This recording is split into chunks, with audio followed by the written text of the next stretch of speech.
Bonjour à tous et bienvenue dans ce briefing spécifique Dakar Classic qui, je l'espère, vous permettra d'appréhender au mieux les spécificités liées à cette nouvelle catégorie. Notons également que le grand briefing général présenté par David Castera est également disponible en ligne et il vous concerne. Je vous invite donc à aller le visionner si ce n'est déjà fait.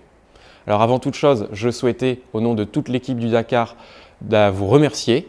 Merci pour votre confiance. Sachez que nous avons eu grand plaisir à mettre sur pied cette nouvelle épreuve et j'espère qu'il en sera tout autant pour vous en y participant. Alors parlons de ce pourquoi nous sommes ici, les principes sportifs du Dakar Classic. Ces explications qui vont suivre viennent bien sûr en complément du règlement. D'ailleurs, une version mise à jour vous a été envoyée récemment. Il est impératif de bien connaître ce règlement pour réaliser la meilleure course qu'il soit. Pour faire respecter ce règlement, nous nous appuierons sur une direction de course avec à sa tête Luis Gomez, mais également un collège des commissaires. Nous retrouverons Pedro Almeida, épaulé d'Adrian Polo et de Jérôme Arcucci. Sur la partie technique, André Olivier sera en charge de vérifier la conformité de vos véhicules sous la direction de Thierry Viardot. En cas de besoin, il y a évidemment sur chaque bivouac le service concurrent, ouvert jour et nuit, et vous pourrez également vous appuyer sur notre ambassadeur de choix, Yves Loubet, qui sera présent sur le parcours et le soir au bivouac. Yves reste votre interlocuteur direct. En cas de problème, n'hésitez surtout pas à aller le voir. Il est important de préciser que le Dakar Classic, en tant que catégorie du Dakar, bénéficiera de toute l'organisation et de toutes les infrastructures de la course. Vous retrouverez donc le PCO en charge de la sécurité de l'épreuve, qui aura un œil constant sur votre course et pourra mobiliser tous les moyens d'intervention en cas de besoin. Également présent chaque soir au bivouac, le bureau de classement dédié au Dakar Classic. N'hésitez pas à aller les voir si vous avez une question sur vos résultats. Alors nous pouvons commencer ce briefing avec un petit lexique de termes avec lesquels il va falloir vous familiariser. Et ça commence avec les fameuses ZR, ces zones de régularité, le cœur même de la compétition. Vous en trouverez chaque jour entre 2 et 4 sur des distances allant de 25 km pour la plus courte jusqu'à 85 km.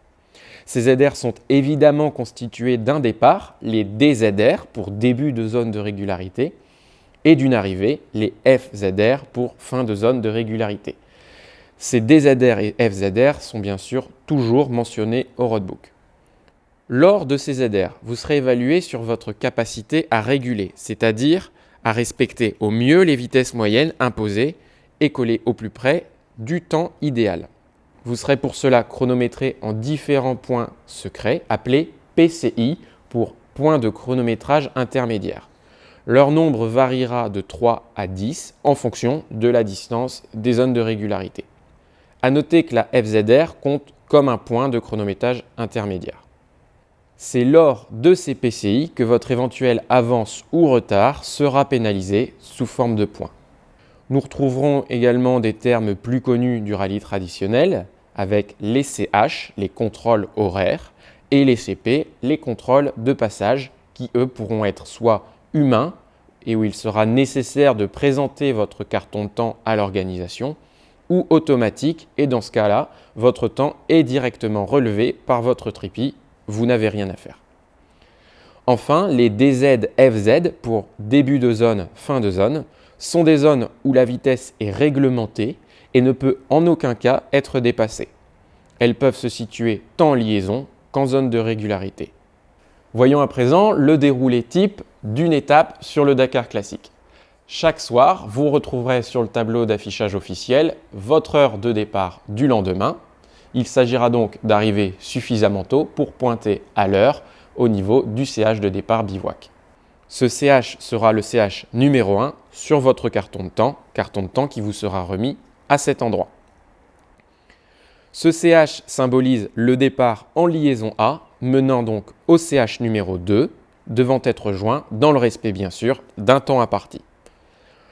Ce CH numéro 2 marque lui la fin de la liaison et le début de la première zone de régularité du jour. Vous aurez 5 minutes entre votre heure de pointage au CH2 et votre heure de départ sur la première ZR du jour. L'heure de votre départ en ZR sera indiquée sur votre carton de temps par l'organisation. Je le rappelle, toutes les DZR sont en auto-start, vous êtes autonome grâce à l'heure officielle affichée sur le Tripi. Petit aparté, prendre volontairement trop tôt ou trop tard un départ ne peut être que pénalisant puisque, je vous le rappelle, être en avance ou en retard sur le temps idéal est pénalisant pour de la régularité. Vous voilà donc lancé dans la première zone de régularité du jour lorsque vous terminez cette première ZR et que vous passez donc la FZR. Votre heure de passage s'affichera sur l'écran du Tripi. Attention à bien noter à l'endroit prévu sur votre carton de temps cette heure de passage car c'est elle qui déterminera votre heure de redépart dans la ZR suivante grâce au temps imparti indiqué également sur le carton de temps. Si vous êtes en retard sur votre heure de pointage à la prochaine DZR, vous indiquerez une nouvelle heure sur votre carnet et prendrez les pénalités de retard d'un CH puisque les heures de pointage au DZR fonctionnent comme des CH. Cependant, je le rappelle, vous bénéficiez chaque jour d'un bonus de 15 minutes sur vos éventuels retards au CH. Dans le cas d'un retard de 3 minutes, par exemple, aucune pénalité ne sera donc retenue. Autre situation, vous prenez du retard lors d'une ZR et votre heure de passage à la FZR est dans la même minute qu'un autre concurrent. Cela signifie que l'heure de départ à la prochaine DZR est identique pour les deux véhicules. Dans ce cas, c'est le premier véhicule ayant franchi la FZR qui partira le premier sur la ZR suivante. Le second véhicule laissera au minimum 1 minute avant de prendre à son tour le départ. Là aussi, le bonus de 15 minutes par jour pourra être utilisé. Après avoir franchi la dernière FZR du jour, dans notre exemple la FZR numéro 2, vous arrivez au CH numéro 3 qui marque le début de la liaison B, également soumis à un temps imparti, jusqu'au CH numéro 4, l'arrivée d'étape. Notons qu'entre la dernière FZR du jour et le CH3, vous aurez un temps imparti de 10 minutes avec avance autorisée. On le voit, votre journée est donc rythmée par une succession de secteurs à réaliser dans des temps impartis et par des zones de régularité. Reprenons du CH1 au CH2 pour la liaison A, du CH2 au CH3 pour la partie contenant les différentes zones de régularité ou les transferts entre chaque zone de régularité. Et enfin, le dernier secteur du jour entre le CH3 et le CH4 pour la liaison B. Précisons que toutes les heures indiquées sur le carton de temps sont vérifiées à l'arrivée. En cas de litige, c'est l'heure relevée par le Tripi automatiquement qui fera foi. Puisque nous en sommes à parler du carton de temps, en voici un exemple. Chaque secteur est clairement indiqué dans la partie gauche de la feuille. Les cases en fond rouge sont réservées au commissaire en poste au CH. Les cases grises, elles, sont à remplir par l'équipage. Vous pourrez donc indiquer votre heure théorique et l'heure réelle qui pourra être différente en cas de retard. Notons la présence d'un bandeau jaune sur certaines cases Tripi Real Time. Il s'agit des heures qui vous seront données par le boîtier Tripi lors des passages au FZR. Les CP humains seront sur fond bleu, les CP automatiques sur fond jaune. Voyons à présent comment se déroule plus en détail une ZR. Nous avons vu qu'elles étaient de longueurs différentes et de nature variée. Nous avons fait évoluer les vitesses moyennes à l'intérieur d'une même ZR en fonction de la nature du terrain rencontré. Pour mieux comprendre le principe à l'intérieur d'une zone de régularité, aidons-nous d'une table des vitesses moyennes qui vous sera distribuée chaque matin au départ du bivouac. Cette table des moyennes reprend pour chaque ZR toutes les cases du roadbook. Vous retrouverez à chaque fois les informations suivantes, le kilométrage total à la case, la vitesse moyenne à respecter entre cette case et la prochaine, ainsi que le temps idéal de passage pour chaque case pour les deux types de moyennes, H1 et H2. À l'aide de votre trip et de votre chronomètre, vous serez donc en mesure d'annoncer l'avance ou le retard pour chaque case du roadbook. Rappelons-le, l'avance est plus fortement pénalisée que le retard. Nous comprenons mieux à présent comment est articulée une journée sur le Dakar Classic. Intéressons-nous à présent à un autre élément clé de votre rallye, le roadbook, qui est assuré par le boîtier Tripi. Avant toute chose, assurez-vous que le boîtier du Tripi est bien en face du copilote et solidement attaché et branché. Pour cela, vérifiez la bonne mise en place du câble d'alimentation. Une fois sur la page de navigation, vous devriez voir apparaître un éclair blanc sur le logo de la batterie. Dans le cas d'une perte d'alimentation, un message d'erreur s'affichera et l'éclair aura disparu. En cas de défaut ou de problème avec votre boîtier, rapprochez-vous de l'équipe Tripi dès votre arrivée au bivouac le soir. Vous retrouverez à gauche sur le boîtier des flèches droite et gauche afin de se déplacer dans les menus. Une touche OK pour sélectionner une fonction et une touche en haut menu symbolisée par 3 traits horizontaux pour revenir en arrière jusqu'au menu général. Dans les paramètres, vous trouverez un menu options vous permettant de régler la luminosité de l'écran et de changer la langue entre le français et l'anglais. Dans le menu général, vous retrouverez également une page d'aide reprenant les bases du fonctionnement du Tripi. Chaque matin, la machine s'allumera automatiquement avant votre départ et affichera le roadbook du jour. Néanmoins, vous retrouverez dans le menu Roadbook les différentes étapes avec le préfixe A pour les roadbook assistance de bivouac à bivouac et les traces courses Dakar Classic avec le préfixe C. Les traces courses des étapes ultérieures à celles du jour seront bien évidemment bloquées. Vous pouvez consulter les étapes en mode manuel et revenir en mode automatique situé en tête de liste du menu. Le matin, la machine a donc chargé le bon roadbook. Vous vous mettez en mode navigation et on voit dans le cas présent que vous êtes à 30 mètres de la première case indiquée en haut à droite de l'écran. Pour s'assurer que le bon roadbook est chargé, un appui long sur la touche menu affichera une fenêtre précisant le roadbook en cours. J'appuie de nouveau sur la touche menu pour faire disparaître l'information. Si je souhaite consulter à tout moment de la journée les notes suivantes, j'appuie sur la touche OK une fois et j'arrive en mode de visualisation indiqué par l'œil situé dans le coin supérieur gauche de l'écran. Vous pouvez, avec les flèches gauche et droite, faire défiler les cases. J'appuie une nouvelle fois sur la touche OK pour revenir en mode navigation. Voyons à présent les informations lorsque le véhicule se déplace sur l'itinéraire. On retrouve au centre de l'écran le dessin indiquant la direction à suivre à la prochaine note. Le numéro de cette note apparaît dans le coin supérieur droit de l'écran sur fond bleu. Il présente également le kilométrage total à la note. Toujours dans la partie supérieure de l'écran, vous retrouverez le kilométrage partiel dégressif en fonction de votre progression vers la note. Ici, vous n'êtes plus qu'à 70, 40, 20 mètres jusqu'à franchir la note et passer à la suivante automatiquement. Vous retrouverez également une flèche appelée Sniffer qui présente l'orientation générale de la trace à environ 50 mètres devant vous.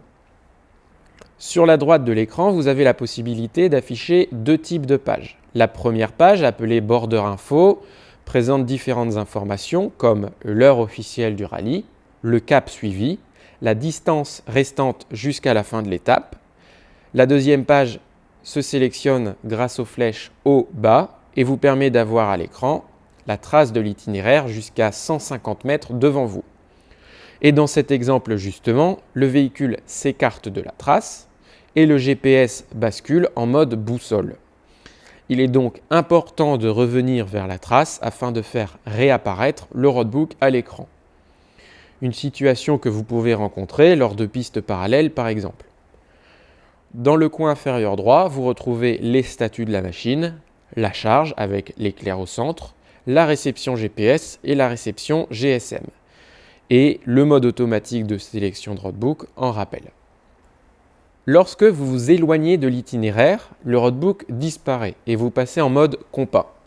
Dans l'exemple actuel, vous n'avez pas tourné à droite, La situation est simple puisqu'il suffit d'aller tout droit pour retomber sur la trace et la machine raccroche automatiquement à la note numéro 5 vers laquelle on roulait initialement.